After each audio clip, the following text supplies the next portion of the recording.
मैं आपका बुरहान, आपका स्वागत है बीजे चैनल में। गाइस आज हम लोग इंटरव्यू ले उस शख्स के जो हमारे धारवाड़ के जाने माने मुफ्ती साहब है। जी हाँ गाइस, वो बहुत ही अच्छे, बहुत ही एक्सपीरियंस और सीनियर मुफ्ती साहब है। जी हाँ, आज हम लोग उनसे बात करके हम लोग को बहुत अच्छा लगा और बहुत हम लोग को फायदा हुआ। गाइस पूरा वीडियो अपने फैमिली के साथ देखना, क्योंकि आप अस्सलाम वरहमतुल्लाह। मुफ्ती साहब आपका कीमती वक्त निकाल कर हमारे पास आए, आपका बहुत बहुत शुक्रिया। मुफ्ती साहब थोड़े सवाल थे लोगों के, पब्लिक के, वो मैं आपके सामने रखूंगा इंशाल्लाह। उससे पहले आप कहाँ से बिलोंग करते हो और आपके फैमिली के बारे में कुछ बातें बताइए। वैसे तो धारवाड़ के सब साथी जानते हैं माशाल्लाह, लेकिन अगर हमारी फैमिली के बारे में आपको ब्रीफ में मुख्तसर बोलना बोले तो असल हम बಳ್ಳारी डिस्ट्रिक्ट के हुईनडगली तालुका है, इसकी एक छोटी सी बस्ती है वड़गुंदी जी। वहाँ के रहने वाले। हमारे वालिद साहब हायर एजुकेशन के लिए धारवाड़ आए और यहीं पर रहे, और इसके बाद में उनको बहुत सारे जॉब ऑफर्स हुए। न्यूक्लियर फिज़िक्स थे वालिद साहब हमारे, तो इंदिरा गांधी एयरपोर्ट में, और उसके अलावा पायलट के नौकरी, और बॉम्बे में न्यूक्लियर प्लांट में उनको जॉब ऑफर हुआ था। लेकिन हमारे वालिद साहब यहाँ अंजुमन से जुड़े हुए थे। रऊफ़ खान सर जो हमारे वालिद साहब के ख़ास दोस्तों में से रहबर, और हर काम उनसे मशवरा करके करते, तो उनकी राय पर अल्हम्दुलिल्लाह धारवाड़ में रहने का अब्बा ने फ़ैसला किया। वरना देहरादून, बॉम्बे, दिल्ली बहुत सारे जगह के ऑफ़र्स थे, तो यहाँ पर रहना गोया कि अल्लाह की तरफ से तय था। धारवाड़ में रहे और यहाँ पर जो है अंजुमन कॉलेज में एज ए लेक्चरर अपॉइंट हुए और ख़िदमत करने लगे। आपकी पैदाइश इधर ही की है? हाँ, मेरी पैदाइश धारवाड़ की है। कुल हम 3 हैं, एक मेरी बड़ी बहन है हमारी जी। उनकी पैदाइश भी धारवाड़ की है। फिर मैं, मेरे बाद एक छोटी बहन थी, वो अल्लाह की तरफ से मुक़द्दर था, वो बचपन ही में इंतकाल हो गया। तो अब कुल हम 2 लोग हैं। मेरी इब्तिदाई तालीम भी अंजुमन इस्लाम धारवाड़ में हुई। फिर उसके बाद जो है आगे की तालीम का सफ़र हमारा रहा। तो गोया के फैमिली हमारी बಳ್ಳारी डिस्ट्रिक्ट से यहाँ आकर रह गई है, और यहाँ वैसे रिश्तेदार तो कोई नहीं है, लेकिन सब धारवाड़ वाले ऐसे ताल्लुकात हैं हमारे, रिश्तेदारों से ज़्यादा ताल्लुकात हैं माशाल्लाह। तो हमारी ये फैमिली बैकग्राउंड कुछ मुख्तसर कारगुजारी थी। आपकी पढ़ाई कहाँ से कहाँ हुई? मैं मदरसे की पढ़ाई आलिम और मुफ्ती। 7th स्टैंडर्ड तक तो मैं रेगुलर अंजुमन इस्लाम में था, 6 स्टैंडर्ड तक। 7th स्टैंडर्ड में मैं बेंगलोर दारुल शाह वलीउल्लाह मदरसा है जी, उस मदरसे में मैं एडमिशन लिया। हमारे वालिद साहब वहाँ पर मुझे एडमिशन कराए। पहले से हमारे वालिद साहब के जहन में था कि बच्चे को हाफिज़ बनाना, आलिम बनाना, दीन का दाई बनाना। मुख्तसर कारगुजारी भी है कि मैं पैदा होने से पहले हमारे वालिद साहब स्टूडेंट्स की जमात लेकर केरला गए थे जी। और वहाँ कुरान के हल्के, हदीस के हल्के जो लगते हैं, उसमें हदीस के हल्के में एक हदीस सुनी कि बच्चे को हाफिज़ आलिम बनाएंगे तो माँ बाप को क्या नेमतें मिलती हैं। तो हमारे वालिद साहब ने उस वक्त, जबकि अभी मैं पैदा नहीं हुआ था, इरादा किया कि मेरा बेटा होगा तो मैं आलिम बनाऊंगा। तो ये दावत तबलीग की बरकत है, जमात की बरकत है, उन्होंने नीयत की। फिर उसके बाद मेरी विलादत हुई। तो बचपन से मेरे जहन में था, अब्बा ने यही हमारे जहन में डाला था कि तुम्हें आलिम बनना है, दीन की खिदमत करना है। तो बचपन से हमारे जहन में वो था। 6 स्टैंडर्ड तक अंजुमन इस्लाम में रेगुलर स्टडी मैंने हासिल की। 7th स्टैंडर्ड में मैं मदरसे को गया, 12 साल की उम्र लगभग थी। तो वहाँ पर मैं मदरसे में गया, चूँकि मैं एक बेटा था, तो वालिद साहब जब मुझे मदरसे में एडमिशन करा के वापस आए तो बड़ी कुर्बानी उनकी, आंखों में आंसू थे। वालिदा बहुत ज़्यादा ज़ारो ख़ता रो रही थी। कुछ लोगों ने उनका रोना देखकर सफ़र में पूछा भी, शायद किसी का इंतकाल हुआ है क्या। तो वालिदैन की बड़ी कुर्बानियाँ। तो मदरसे में शुरुआती दौर मेरा वो शाहुलिल्लाह में 4 साल तक मैं वहाँ पर रहा। उसी दौरान मैंने external 8th 9th 10th regular जो एडमिशन करा के, क्लासेस तो अटेंड नहीं करता था, लेकिन एडमिशन करा के एग्ज़ाम्स में अटेंड होकर SLC भी अल्हम्दुलिल्लाह मेरा जो है यहाँ पर अंजुमन इस्लाम से हो गया। 4 साल मैं शाहुलिल्लाह में रहा। फिर उसके बाद मैं निपानी के मदरसे में, दारुल निपानी में रहा। फिर वहाँ से आलिमियत मैंने कंप्लीट किया। پھر حیدرآباد میں رہا، وہاں پر میں افتاء کورس کیا، مفتی کا کورس میں نے کیا، اور فائنل میرا ریپیٹیشن جو ہوا دورہ جسے کہتے ہیں، وہ ہمارے ہندوستان بلکہ پورے دنیا کا جو مادر علمی کہا جاتا ہے، دنیا کا سب سے بڑا ادارہ، آج جہاں 6 مہینے دن 6 مہینے رات ہے، وہاں بھی جو علماء ملتے ہیں وہ دارالعلوم دیوبند کے فارغ ملتے ہیں.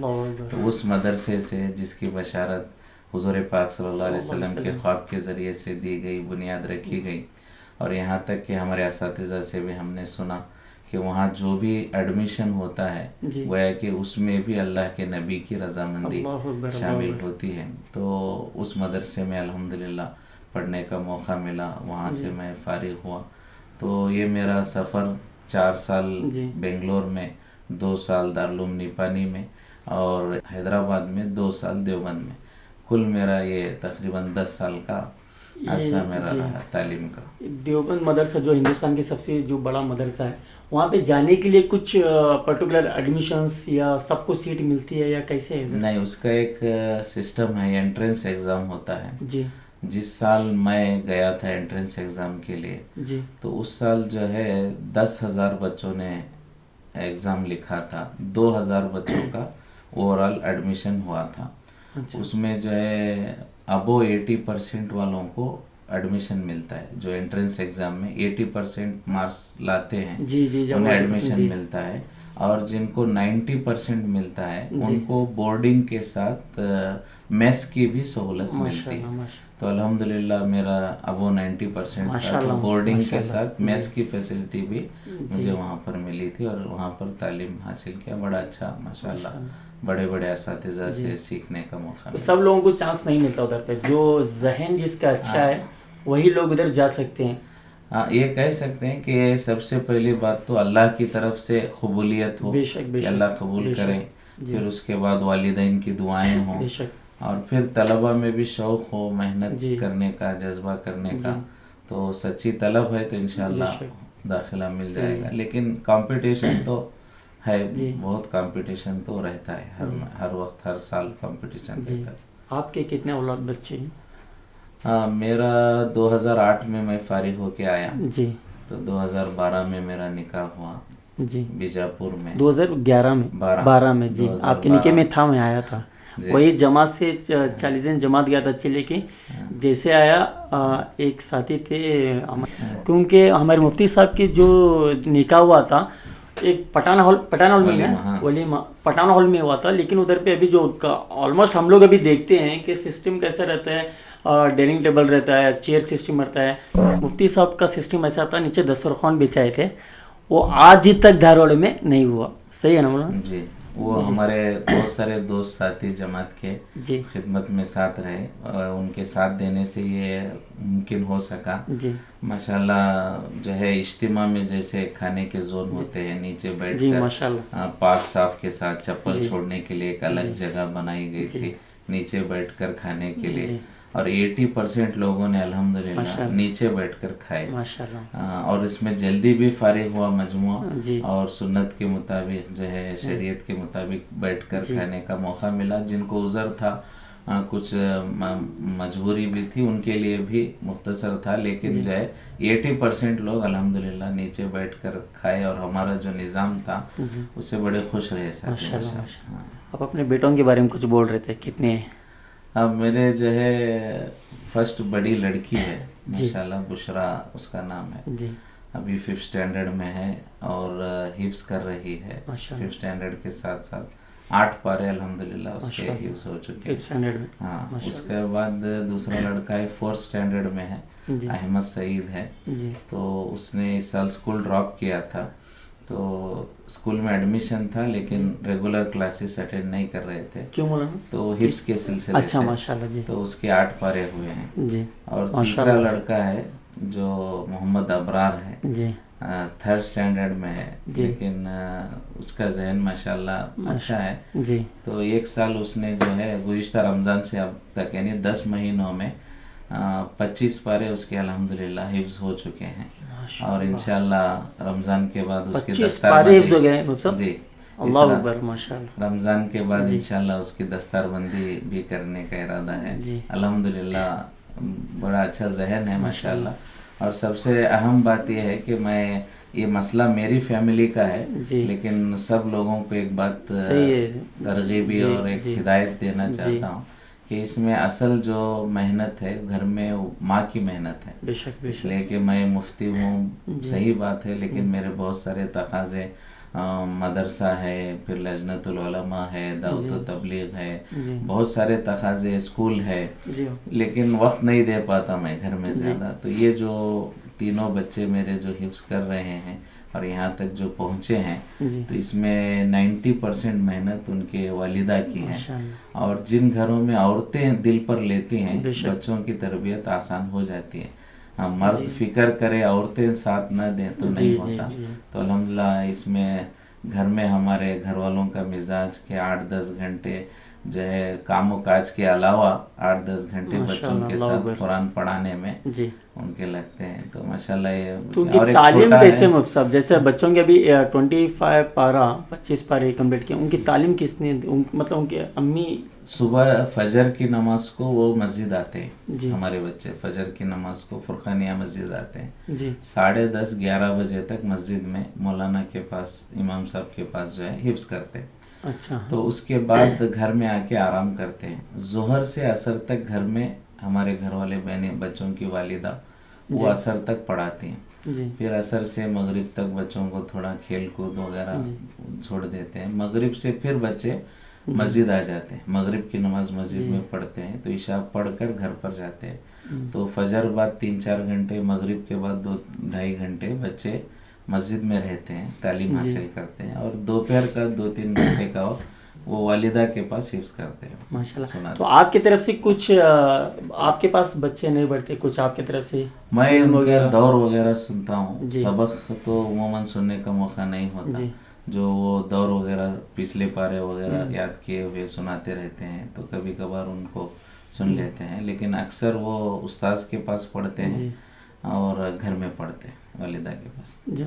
मौलाना, अभी जो अक्सर होता है कि कुछ लोगों का मानना है कि बच्चों की तरबियत फर्स्ट तो घर है, अभी घर के अंदर ही बच्चा तैयार होता है, घर बाहर नहीं हो सकता। आपका कहना क्या है? जैसे कि माहौल घर का ही रहना चाहिए, दोनों भी रहना चाहिए, बाहर और घर दोनों भी रहना चाहिए? इसमें दोनों का असर पड़ता है बच्चे पर, लेकिन ज़्यादा असर घर के माहौल का पड़ता है। जी। घर में जैसा माहौल होगा बच्चा उसका असर लेगा। तो घर में माहौल बनाने की फिक्र है। इसमें बहुत सारे लोगों की एक फिक्र होती है कि हमारे बच्चे हज़रत हसन हुसैन जैसे बने, हमारे बच्चे फातिमा जैसे बने। बहुत सारे माँ बाप की ये तमन्ना रहती है, लेकिन मेरी राय ये है कि जब माँ बाप अली और फातिमा बनेंगे तो बच्चे ज़रूर हसन हुसैन बनेंगे, और हम माँ बाप अली और फातिमा न बने तो बच्चे हसन हुसैन नहीं बन सकते। तो इसके लिए माँ बाप को भी तरबियत की फिक्र करनी चाहिए। हमारा फोकस सिर्फ बच्चों की तरबियत पर होता है। हम खुद बनेंगे तो बच्चे को बनाएंगे। जो हमारे पास होगा ईमान वो बच्चों को देंगे, जितना होगा उतना देंगे। खुद हमारा ईमान नहीं, हमारे अमाल नहीं है तो हम बच्चों को क्या दें? तो घर का माहौल, दीन का माहौल होना जरूरी है। जितने भी औलिया किराम गुजरे हैं, शेख अब्दुल कादिर जिलानी रहमतुल्लाह अलैह से लेकर बड़े बड़े अकाबिर औलिया, ये सब माँ की तरबियत का नतीजा है। तो घर का माहौल हो, और ज़रूर बाहर के माहौल का भी असर पड़ता है। तो उसमें भी एक फ़िक्र हो कि हमारे बच्चे कहाँ पढ़ रहे हैं, उनके दोस्त कौन है, उनका उठना बैठना किसके साथ है, जिन स्कूलों में एडमिशन करा रहे हैं उन स्कूलों का माहौल क्या है। ये पर्टिकुलर हमारे पेरेंट्स को ये जानकारी रखने की ज़रूरत है। स्कूल तक पहुँचा के आ जाना हमारा काम नहीं है। स्कूल में क्या पढ़ाया जा रहा है और कैसी तालीम दी जा रही है, अल्लाह रसूल के बारे में क्या सिखाया जा रहा है, ये भी बाहर के माहौल की भी फिक्र करना। लेकिन सबसे अहम ज़रूरी बात घर का माहौल तो बनाने की फिक्र हो। स्कूल बोलने से याद है, आपकी स्कूल भी मतलब? हाँ अल्हम्दुलिल्लाह, हमारे अबुल हसन पब्लिक स्कूल। कौन से स्टैंडर्ड, हाई स्कूल तक या सिर्फ प्राइमरी सेक्शन? अभी इस साल 8th तक है, और शायद अब ये पहला मौका है आपके इस चैनल के ज़रिए से। अब तक हमने किसी को ये नहीं बताया था, ये पहला मौका है। इस साल अल्हम्दुलिल्लाह हमने जो है बॉयज़ का टाइम ही अलग किया है, शिफ्ट अलग किया है, गर्ल्स की शिफ्ट अलग की है। صبح 8:30 بجے سے ظہر تک 1 بجے تک یہ گرلس کی شفٹ ہوگی اور 1 بجے سے 5:30 بجے تک یہ جو ہے بوائز کی شفٹ ہوگی. جیسا کہ آپ جانتے ہیں آج کل جو بگاڑ ہے ماحول بگڑا ہوا ہے, 7th 8th کی لڑکیاں بھی ایک بڑی عمر کو پہنچ جاتی ہیں. تو ایسے میں لڑکوں کے, حالانکہ ہمارے پہلے سے بھی بوائز کا سیکشن الگ ہے, گرلس کا سیکشن الگ ہے, لیکن ایک ہی ٹرانسپورٹ میں آنا اور ایک ہی ٹائم میں اسکول میں رہنا اور ایک ہی جو ہے فیسلٹیز کو, واش رومس ہو یا دوسرے کلاس رومس ہو, ہال ہو, پریئر ہال ہو, یوز کرنا. تو اس میں بھی تھوڑا جو بوائز اور گرلس کا ملاپ ہوتا ہے, ملتے ہیں, تو یہ بھی افیکٹ کرتا ہے کہیں, ہمیں ایسا لگا. تو ہم نے اس وجہ سے یہ کیا کہ اس سال سے گرلس کی شفٹ ہی الگ ہوگی اور ان کو ٹوٹلی ٹیچرس وہ لیڈی سٹاف رہے گا. ہاں, بوائز کے جو ہے شفٹ میں بھی اکثر لیڈی سٹاف ہے ہمارا, کوشش کر رہے ہیں کہ جینٹ سٹاف کو لینے کی کوشش کریں, لیکن اللہ کا کرم ہے کہ اس بار پہلا قدم شاید دھارواڑ میں پہلی اسکول ہوگی ہمارے جس میں بوائز کا ٹائم ہی الگ, جب بوائز رہیں گے کوئی گرلس نہیں رہیں گے, کوئی ایک لڑکی بھی کیمپس میں نہیں رہے گی, اور جب لڑکیاں رہیں گی کوئی ایک لڑکا بھی کیمپس میں نہیں رہے گا. تو ان کو پورا تربیت کے ساتھ ان کے آگے ایجوکیشن دینے کی کوشش کریں گے. آپ کی انگلش میں اسکول انگلش میڈیم اسکول ہے, اسٹیٹ سلیبس ہے لیکن انگلش میڈیم اسکول ہے وتھ اسلامک کلچر ہے, جیسا اے فار اللہ, بی فار بسم اللہ, اور 1 2 3 ہے تو 1 اللہ از 1 ہی از alone, 2 festivals in Islam, 3 holy mosques in Islam.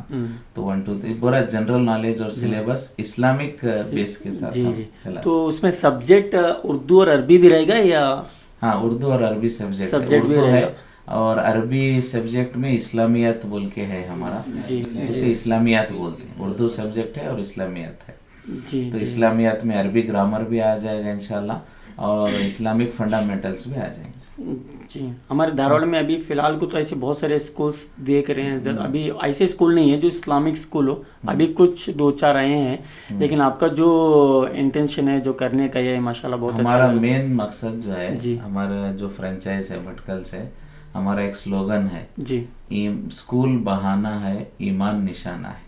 ہمارا مقصد اسکول بہانا ہے ایمان نشانہ ایک. اور دوسری چیز ہماری یہ ہے کہ مسلم مینجمنٹ میں ہم بلیو نہیں کرتے, ہم اسلامک مینجمنٹ میں بلیو کرتے. مسلم مینجمنٹ ہم ضروری نہیں, ہمیں اسلامک مینجمنٹ کو لانے کی کوشش کر رہے ہیں. جو حضرات جانتے ہیں ہمارے اسکول کے بارے میں, اب تک جتنے اسلامک کلچر ہمارے اسکول میں ہے, ہم آئندہ اس میں ضرور بڑھائیں گے, 1% بھی کم نہیں ہوگا. کتنا اسٹرینتھ کتنا ہے ابھی اسکول کا آپ کا؟ ابھی 350 کے قریب ہے. ہم ٹوٹل بچے پری پرائمری کے 2 سیکشنز ہیں. اور ایک تھوڑے پبلک کے سوال تھے کہ بہت سارے لوگ مجھے سوال کرتے ہیں, میں بولا کہ مفتی یوسف صاحب کا میں انٹرویو لے رہا ہوں, تو لوگ اکثر بولنے لگے اے سوال پوچھ, اے سوال پوچھ, بول کے ابھی زیادہ وقت نہیں ہے, اس وجہ سے میں تھوڑا شارٹ کرنے کی کوشش کر رہا ہوں, مختصر بات کرنے کی کوشش کر رہا ہوں, کیونکہ آپ کا بھی قیمتی وقت ہے, اس میں رمضان کا شیڈول ہے. ایک اور ہے کہ ابھی جو یہ چلا ہے کہ 4 نکاح بول کے ہم لوگ ابھی موبائل میں دیکھتے رہتے ہیں, طارق مسعود صاحب کے بیان زیادہ تر چلتے رہتا ہے, وہ 4 نکاح میں زیادہ مشہور ہیں, تو آپ کا کیا کہنا ہے اس؟ سب سے پہلے ایک اعتراض تو جو دوسرے ریلیجن والوں کی طرف سے آتا ہے, اسلام میں 4 شادیاں, اس سے متعلق کچھ بات, پھر اس کے بعد ہمارے لوگوں میں 4 شادیاں کرنا یا نہیں کرنا اس سے متعلق بات کریں گے. تو بعض لوگ